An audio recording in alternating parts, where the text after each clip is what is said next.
How to sync contacts on WhatsApp. Hello and welcome to our YouTube channel How to Tutorials.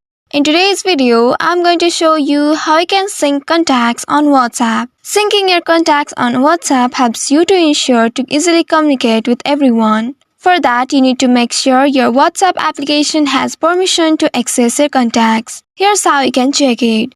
First of all, open your device setting, and under setting, you need to find applications and permissions. Once you find it, tap on it to open it. The exact steps may be different depending on the model of your Android. In this page, you need to tap on this app manager. Once you do so, here you will be presented with the various applications that has been installed on your device. From here, scroll down and find WhatsApp. Once you have found the WhatsApp application, tap on it to open it.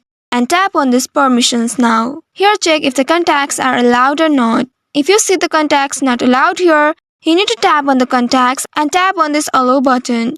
After doing that, you can come back to the settings homepage and then here scroll down to find account and sync option.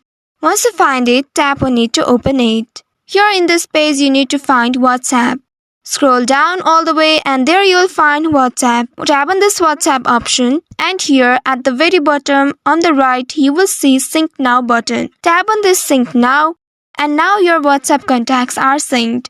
You can go and check in your WhatsApp to find your contacts. Go and open your WhatsApp application and there scroll down to find the contacts. You may also tap on this message icon at the right bottom below and in this page you will find your contacts. If in case you didn't find the contacts, you may also tap on this new contact option right here.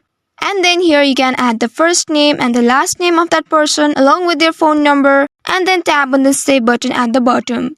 Once you do that, you will be able to see the contacts in your WhatsApp. After that, the contacts will be synced automatically. So by following these steps, you should be able to sync contacts on WhatsApp. I hope this tutorial was helpful. If yes, don't forget to like, share and subscribe to our channel. Also hit that bell icon to never miss any updates from us. Thank you for watching.